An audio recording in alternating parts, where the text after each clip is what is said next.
Hi everyone, welcome again to another episode of G9ijaTV, the news review. Today we have some really nice story for you in regards to what is happening in Nigeria, and we're just so happy to be here and to start bringing these stories down to you. My name is Olatunde, and let's get on it.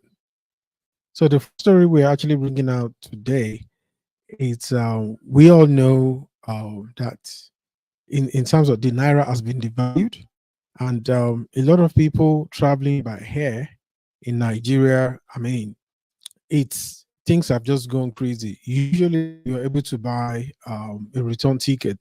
Back then, when I say back then, we're talking of like about a few years ago, 50,000 you get. I remember 30K, 30K flights, 40, 50, return Lagos, Abuja, from there to Kaduna, Lagos. But now it's almost like that is a far, far dream. Now, I just want to show you a write-up from Nairaland, talking about a gentleman that went to one of the local airports we get from within Nigeria. And it actually shows how everything has really changed. I've seen a couple of pictures, videos taken by some celebrities. They are the only person on the flight. It's no longer unusual to have about 3, 4 people on the flight.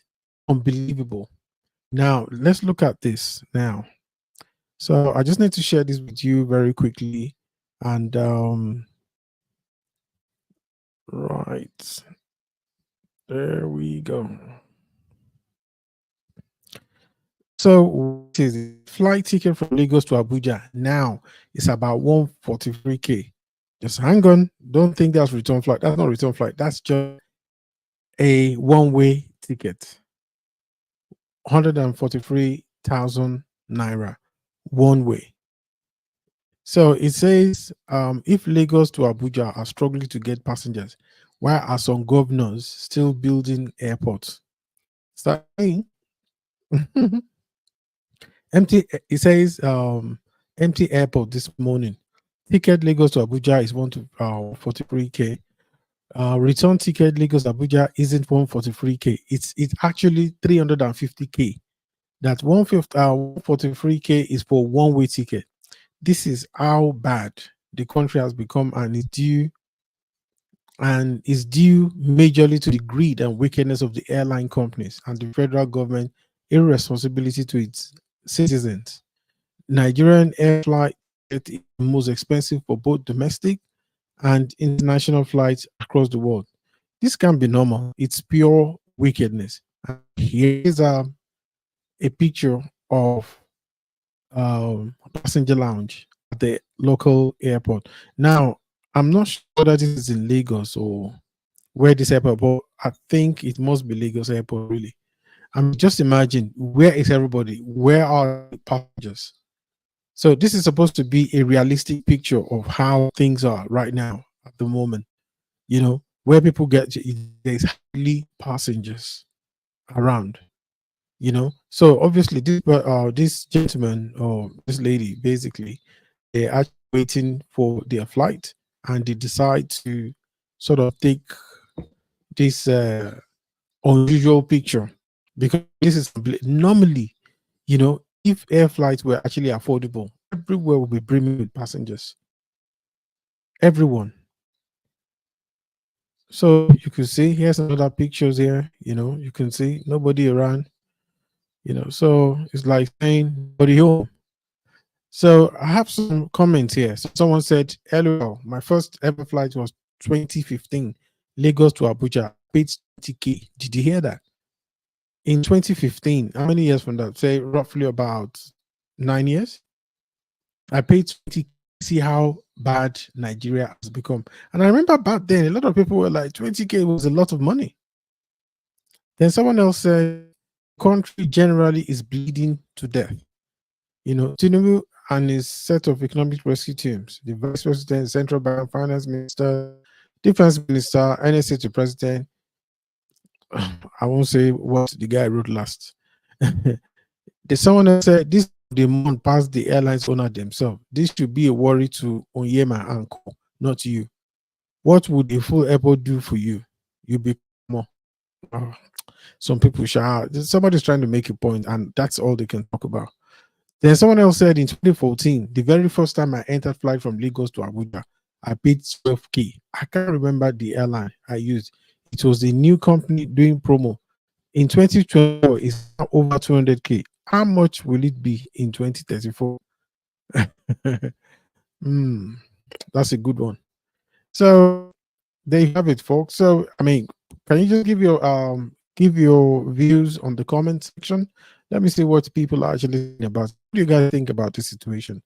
Do you think it's fair? I mean, when you look at how much people are cars have to pay for petrol, so imagine the line.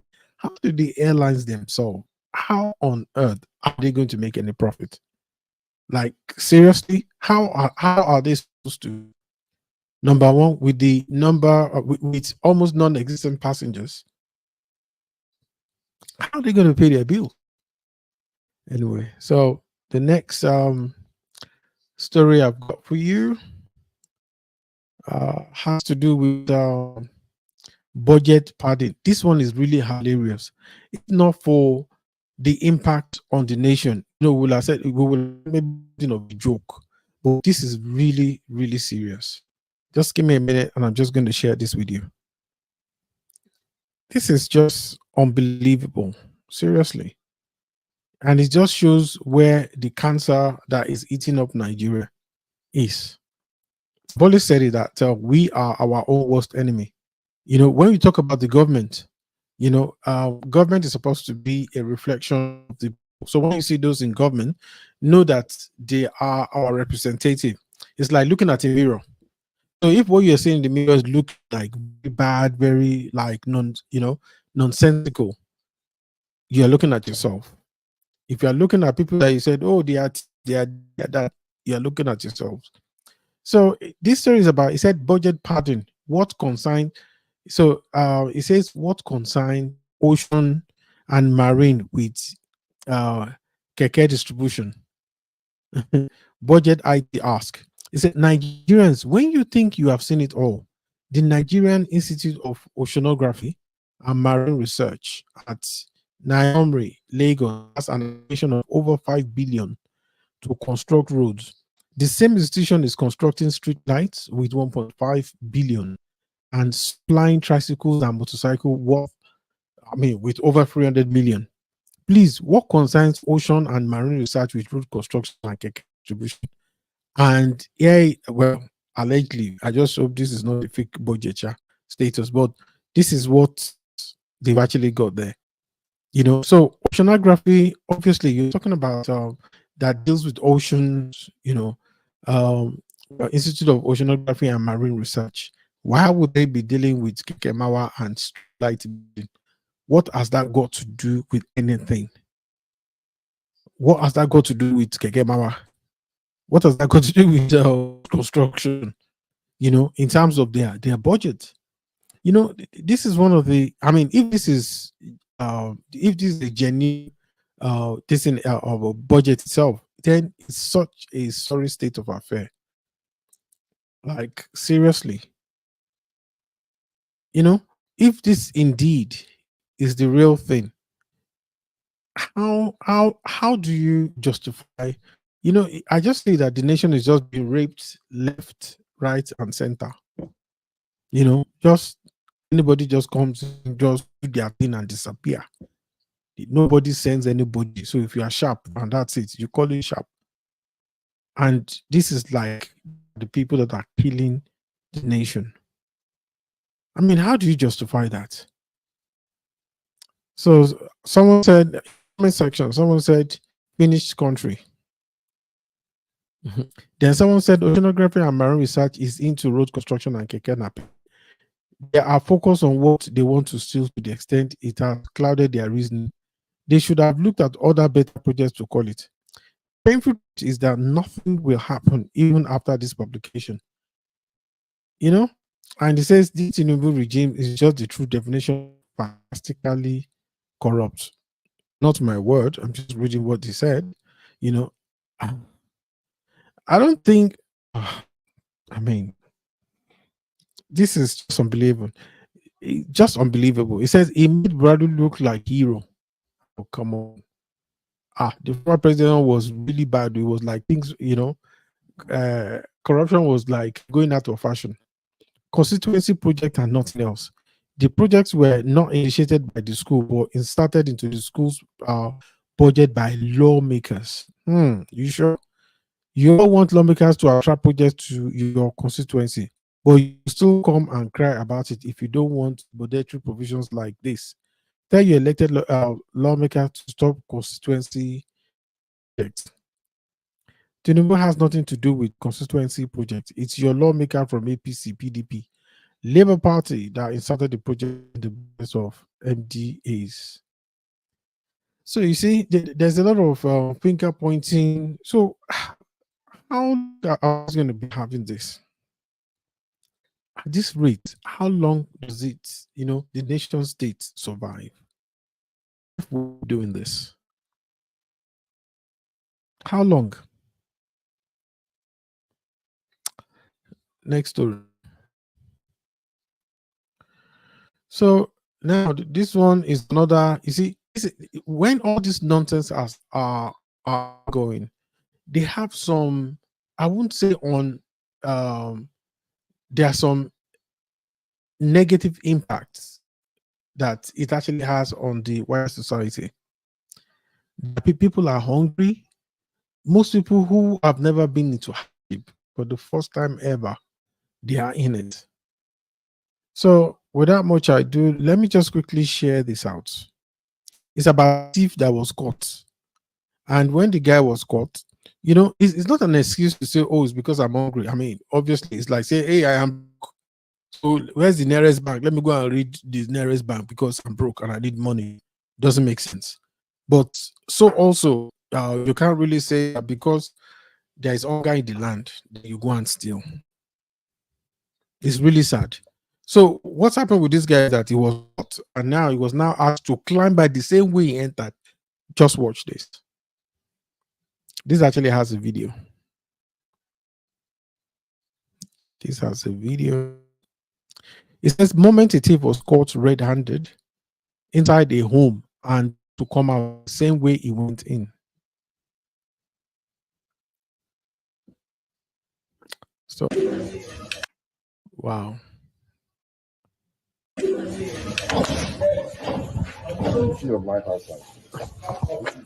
Come outside. Wow. Wow. Wow. This guy is a real escape artist.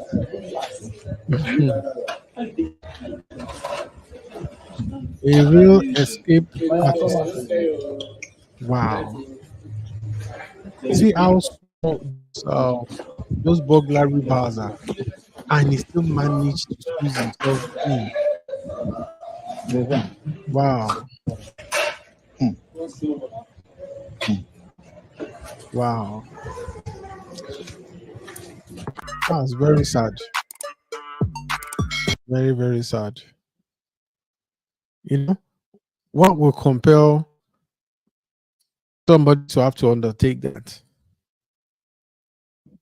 What will compel them? What are the opportunities for people like this in the country? But having said that, it is not an excuse.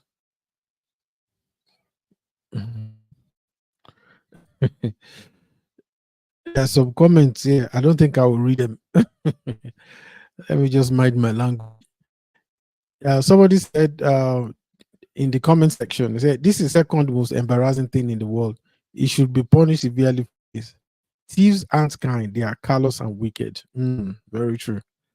It should be made to lie down and have 50 ladies on high heels trample upon him. Wow. I can still recall a neighborhood serial thief back in those days. There was a day he was caught and his mother came to defend him. The beating he collected alongside his mother was brutal. Say no to stealing. This one said, this is injustice. He should be left alone. Now waiting to I beg this thing way to Tinubu they do. E good. Someone said this burglary issue is becoming too much. We have recorded more than 2 incidents in my street, and worst is that it happens during the day between 11 a.m. and 1 p.m. when they believe that people will be at work and kids will be in school. Wow. Wow. I think I'm not sure if anybody saw this one. Sorry guys. Let me run it very quickly. So I won't be the only one enjoying the how to be this thing should be titled how to be an escape artist. The Nigerian kind. Wow. Mm.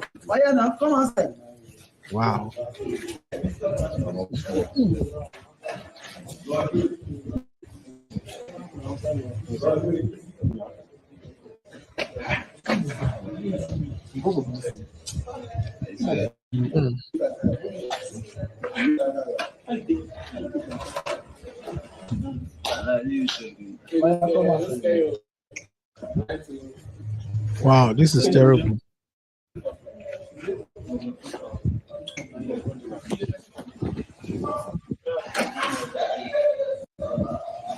This is terrible. Mhm.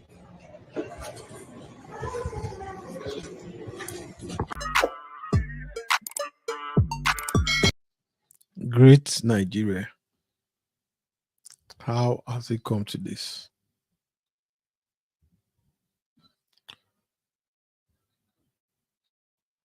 So I have another one for you. Aha. Now I want people to actually give me some comments there, what they think. You know, we know Femi Falano. That is the renowned human rights activist. You know, San. It says renowned lawyer and human rights activist Femi Falana San has given self-proclaimed activist Martin Vincent, would say popularly known as Very Dark Man, 24 hours to retract his offensive and derogatory publication against him or face legal action. No, you know what? Is this Very Dark Man? Is this guy chasing clouds or what? Because one thing I don't understand is that it's everywhere. And it's beginning to get to like a stage whereby I think the guy is actually going beyond his boundaries.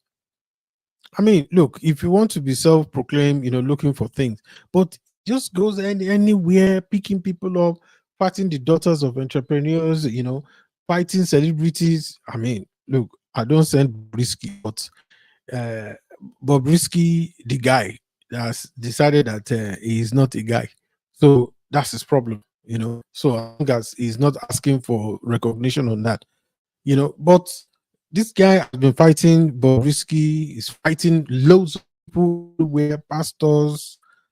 I don't know if he has fought with any imam, he's every day is either he's fighting, everybody. I'm not sure whether he's fighting the Aboki in the streets or he's actually fighting the Amote or something. He's just fighting everywhere. He's on everything. On everything. He's fighting. So I don't know. I mean, does this guy, is he all right?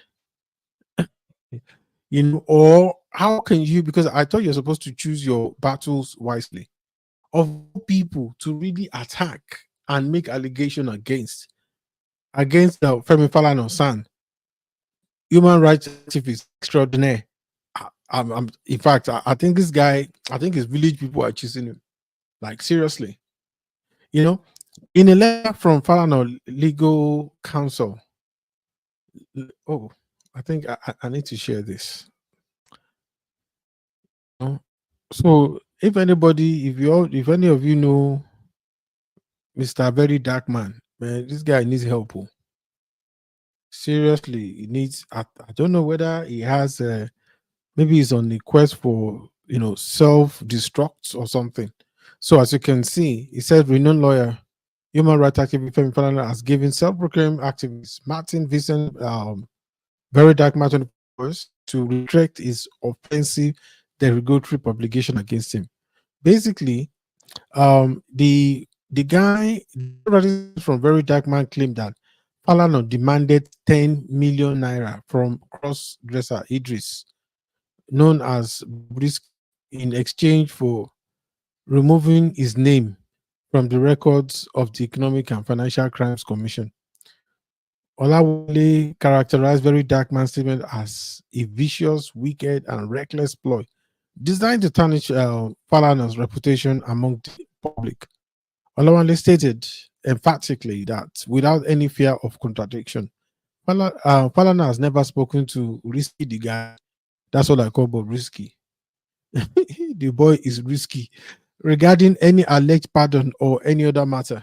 He emphasized that while freedom of expression is a constitutional right, it must be exercised responsibly, and individuals should not damage other person's reputation through unfounded allegations. Very true, right on point. And that is what I believe that this very dark whatever is doing. Is just jumping on people, calling them out, assaulting them, saying, saying, especially when it came about the pastors that, oh, he's a fake, that he's selling fake soap. But I don't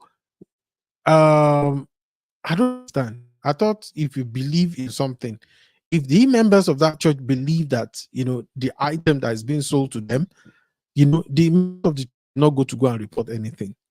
They are not asking the general population to actually buy soap so that they can have a miracle. People have bought spiritual items that they believed in, and on some occasions it has worked for them. So guy coming around and trying to, I don't know what he's trying to do. Is a defender of the faith or what? Because I don't understand it. He went to NABDAC and started, trying to get, I don't know, maybe trying to fight the pastor by by proxy. So telling, and unfortunately, NABDAC got involved, and I think they said something about they are members of the public not to buy. They might look, the church is not selling those things generally. They're selling it to their members. Anyway, so I will just leave that. I think that's a different thing entirely. So basically, so he's accusing the son Femi Falana of collecting 10 million from the risky guy. So his own legal counsel Olawale said, we therefore demand immediate retraction of the offensive publication as well as an apology. And they said be advised that we not receive, if we so they threatened him with legal action that if we do not receive your formal retraction apology as demanded, said within 24 hours. Wow, I think we need to keep an eye on this. Of the receipt thereof, we shall proceed with our client's instructions to seek appropriate legal remedies, including monetary damages against you for your incendiary publication and dissemination of defamatory statements. We hope that the salient issue raised herein will ultimately be addressed by you in your own interest, he said. Meanwhile, on Tuesday, Very Dark Man accused Bob Risky of failing to repay a debt of 4 million naira. To support his claims, he leaked a video recording that purportedly revealed how the cross-dresser navigated the 6 months jail term in April. According to Very Dark Man, Bob Risky allegedly bribed EFCC officers 15 million to drop money laundry charges against him. In the same video, Very Dark Man alleged that Bobrisky paid 10 million to Files Falana and his father to intercede on his behalf and plead for a pardon. Following these allegations, the FCC has launched an investigation to claims that some of his officers accepted 15 million naira from Bobrisky to dismiss the money laundering charges against him. The inquiry, directed by EFCC Chairman Ola Olukoyede, comes in light of a viral video recording which Bobrisky X made these allegations. So guys, you actually, I mean, you are getting this because well, part of this story is that they said Bobrisky never stayed in prison. Okay, this is what, because I think I read about a few days ago where Darkman is asking that he actually borrowed Bobrisky like 4 million naira. Now, and at the same time, now dragging Femi Falana and his son into this, that they ask for 10 million so that they can talk, because I think the risky guy now apparently has some case to answer with EFCC. So so this is really getting very, very messy. That's one of the reasons one has to really watch out the sort of company that one keeps. I mean, look at that. I'm just kind of like, just look at it, that whoever hangs around with these crazy guys, I mean, all sort of thing. How was somebody like Femi Falana, that is well respected, legal, is it luminary, or I mean, well known son, and we have this whatever coming up, and then saying stupid, silly things. So I don't know whether Very Dark Man is, whether he has some sort of uh social issues. I don't know, but it's looking like it. He is fighting everybody left, right, and center. That is not normal. So I think, yeah, the last but not the least, this one is very short. So I just want you guys to look at this video. That is all. Just watch the video and please make comments and tell me. I will say what I think. It's about a lady that is getting married, and the narrative within the story is, he said, no, bride allegedly objects after bridesmaid urged her to kneel to give groom cake at wedding. We all know that in Niger weddings, usually what happens is that you ask, during the especially during reception, where there are all sorts of it's not really like traditional, but it's just a practice, where they say, okay, yeah, they will tell the bride, "Oh, give your husband, yeah, you're now married." So it's just a symbol of how you'll be feeding.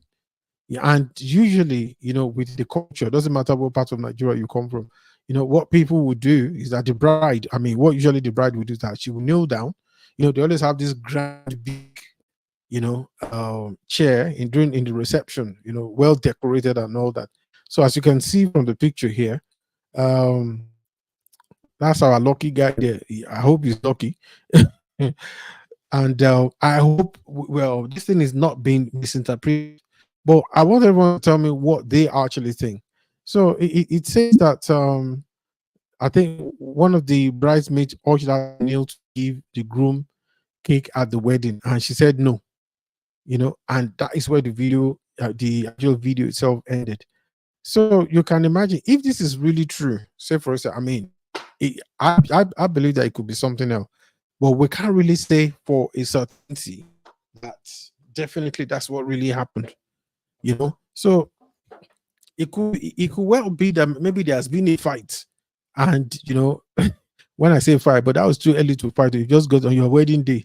It does happen, and maybe the guy has already stuffed his new bride, and so maybe that's why she's saying, "I'm not going to kneel down for him for what." So if that's the way they just start their married life, that's what they call yawa don gas. Hmm. So let's look at the very short video. I think it's about maybe less than 5 seconds. So it says a bride was filmed allegedly, good word, allegedly objecting after a bridesmaid advised her to kneel to feed her groom. The video shared online shows the bride cutting out cake and putting in a plate at our wedding reception. Our bridesmaid approaches and whispers something to her, but the bride frowns and responds with an emphatic no. The social media user who shared the video wrote caption, "Our bridesmaid was asking her to kneel before giving the cake to her hubby. She said no." Okay, so let's watch the video. So it could be anything. It could just be that they misread what the situation is. Ah, it's too short now. You know. Ah, sorry. I don't know how this one happened.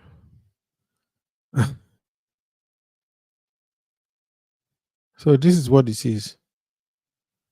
Sorry, I can't seem to get some audio here. Oh, okay.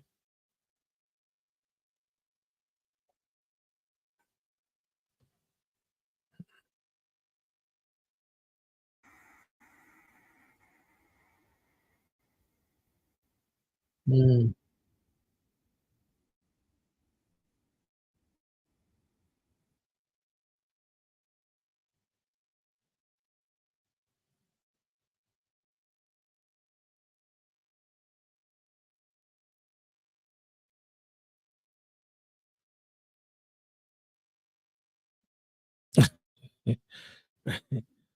Yeah, you can see that slight of move. Okay.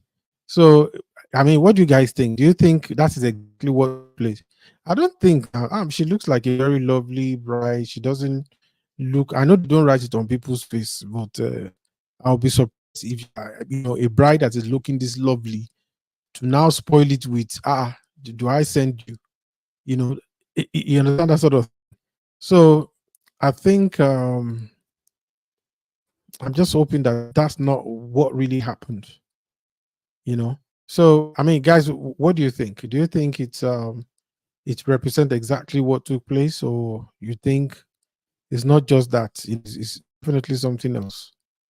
So anyway, well, folks, this is where we call it thank you. And so it's been a pleasure having you guys here tonight. And I hope you guys have had an amazing time.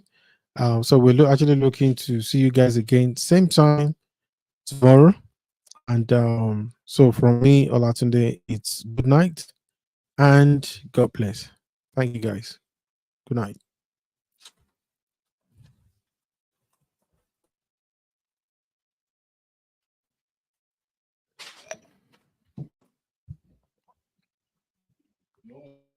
No one said that.